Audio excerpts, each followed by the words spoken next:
Setelah Bawaslu melakukan penyelidikan, disimpulkan bahwa yang dilakukan Gibran bukan pelanggaran pemilu. Dan masalah pun selesai. Dari hasil penelusuran, Bawaslu menganggap kegiatan itu cuma sosialisasi. Tidak ada ajakan untuk memilih. Penempelan stiker sudah dapat izin pemilik rumah.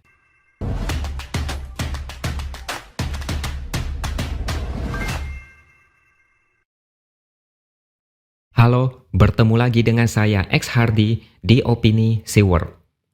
Beberapa waktu lalu, Gibran mendatangi rumah-rumah warga di Solo dan menempel stiker bergambar Ganjar dan Presiden Jokowi. Kegiatan penempelan stiker itu dilakukan bersama bakal caleg baru dari PDIP.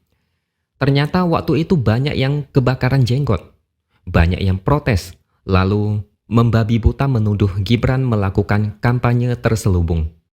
Mungkin mereka tidak protes kalau misalnya Gibran tempel stiker bergambar Prabowo dan Jokowi. Mereka meminta Bawaslu untuk mengusut apakah yang dilakukan Gibran ada unsur pelanggaran atau tidak. Gibran tidak gentar, dia tidak takut. Gibran bahkan mempersilahkan Bawaslu untuk mengusut tuntas. Dia mengaku siap kena sanksi jika memang dinyatakan bersalah.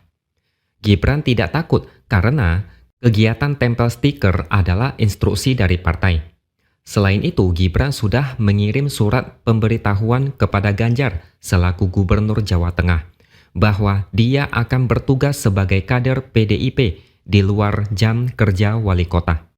Sebenarnya dari awal sudah jelas Gibran tidak melakukan pelanggaran apapun. Cuma tempel stiker, seizin warga dan tidak ada ajakan untuk memilih. Gibran tidak melakukan itu di saat jam kerja. Lagi pula, Ganjar masih belum resmi terdaftar sebagai capres. Saya yakin, PDIP dan Gibran tidak akan gegabah melanggar aturan atau melakukan blunder. Semua langkah sudah dipikirkan matang-matang. Jadi salahnya di mana? Kalian pasti heran, mereka yang protes ini terlalu maksa. Jadinya kelihatan konyol. Mungkin salahnya Gibran adalah karena Gibran bukan berada di kubu sebelah. Dia tidak bergabung dengan kubu sebelah. Coba, kalau Gibran satu komplotan dengan mereka, pasti tidak akan kena komplain. Mungkin malah dipuji-puji sampai setinggi langit. Kesalahan Gibran yang lain adalah karena tempel stiker Ganjar sama Jokowi. Jokowi kan milik Prabowo, gitu ya. Cuma Prabowo yang fotonya boleh berduaan dengan Jokowi. Ganjar tidak boleh. Coba kalau stikernya bergambar Prabowo Jokowi, mungkin tidak akan ada yang protes. Jadi endingnya adalah setelah Bawaslu melakukan penyelidikan, disimpulkan bahwa yang dilakukan Gibran bukan pelanggaran pemilu. Dan masalah pun selesai. Dari hasil penelusuran, Bawaslu menganggap kegiatan itu cuma sosialisasi. Tidak ada ajakan untuk memilih. Penempelan stiker sudah dapat izin pemilik rumah, bukan memaksa tempel. Saat menempel stiker, Gibran tidak memakai fasilitas pemerintah. Intinya, Gibran tidak melakukan pelanggaran pemilu. Dengan hasil ini, percayalah, kubu sebelah makin kebakaran jenggot. Bukan cuma jenggot yang terbakar, tapi alis, bulu mata, kumis, bahkan rambut semua ikut terbakar sampai botak. Mereka berharap Gibran dinyatakan bersalah. Mereka bermimpi PDIP kena sanksi karena melanggar aturan. Mimpi itu akhirnya harus dikubur dalam-dalam. Bayangkan gimana keselnya mereka ketika kebencian itu tidak bisa dilampiaskan dengan maksimal. Ini mirip dengan apa yang dialami Ganjar karena dia tampil di tayangan azan di TV. Banyak yang protes. Bawaslu juga sedang mengkaji. Tapi Bawaslu bilang sulit untuk mengatakan tayangan itu melanggar aturan. Alasannya sama kayak tadi, Ganjar belum resmi jadi peserta pemilu. Dia bukan gubernur, sudah jadi warga sipil biasa. Dan di tayangan itu tidak ada kalimat ajakan memilih dia, dan tidak ada menawarkan visi misi. Jadi salahnya di mana? Sesuatu yang bukan pelanggaran, tapi dicari-cari kesalahannya. Ini adalah gaya kubu sebelah dalam berpolitik. Kita semua tahu Ganjar itu lawan yang sebisa mungkin harus di-downgrade supaya kalah. Gibran juga perlu dijatuhkan karena dia adalah calon yang sangat potensial di masa mendatang. Dua-duanya kader PDIP yang sangat berharga. Makanya kubu sebelah membabi buta mencari-cari kesalahan supaya masyarakat menilai jelek. Gibran saat ini sedang menjadi hot topic. Belakangan ini namanya naik daun, dianggap pantas menjadi cawapres. Tapi sayang, namanya selalu dicatut oleh kubu Prabowo lewat baliho yang berserak di mana-mana. Padahal PDIP yang menaungi Gibran sama sekali tidak mengeksploitasi Gibran lewat baliho. Kubu sebelah tidak tahu malu membajak kader partai lain, lalu dibuat seolah-olah Gibran bakal menjadi cawapres Prabowo.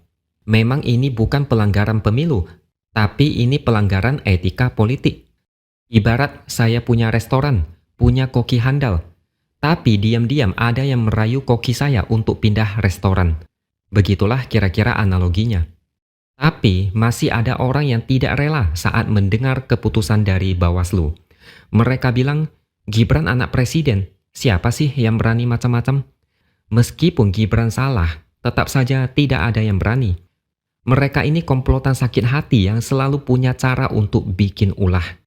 Mereka mau masyarakat percaya Gibran itu salah, tapi karena dia anak presiden, makanya dia aman-aman saja. PDIP adalah partai terbesar di Indonesia, partai penguasa. Siapa sih yang berani cari masalah? Begitulah narasi yang mereka koar-koarkan ke semua orang. Orang tidak melanggar aturan, tapi diprotes, dan ketika diputuskan tidak bersalah, mereka masih belum move on. Benar kata pepatah, semakin tinggi pohon, anginnya makin kenceng. Gibran itu sedang naik daun, lagi hot, lagi panas-panasnya, diburu banyak orang sebagai cawapres, terutama Prabowo, yang entah kenapa terlalu ngebet. Ganjar juga sama, namanya makin dikenal, rebound mengalahkan Prabowo. Gap atau jarak persentase elektabilitas makin tipis. Masih ada waktu 6 bulan sebelum hari pemilihan presiden. Ini yang paling ditakutkan kubu sebelah. Ganjar rebound dan makin melesat sehingga capres lain ketinggalan dan harus mencium asap knalpot. Makanya jangan heran apapun yang dilakukan Ganjar akan dicari salahnya.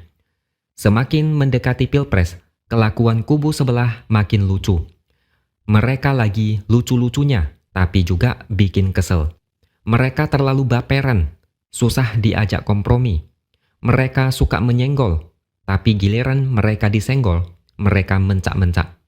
Sehari-hari cuma dihabiskan untuk mencari kesalahan orang yang dibenci. Kalau tidak ketemu kesalahan, mereka makin membenci. Biarlah mereka hidup dalam kebencian dan terus cari kesalahan. Mereka itu orang yang enggak asik, terlalu serius dan suka emosian.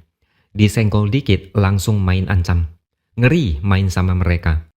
Makin kesini mereka bakal makin sering protes apapun yang dilakukan Gibran atau Ganjar. Kalau tidak percaya, tunggu saja tanggal mainnya. Oke, sekian dulu opini dari saya. Subscribe channel ini supaya makin berkembang dan tuliskan komentar Anda. Terima kasih sudah menonton dan sampai jumpa lagi di lain kesempatan.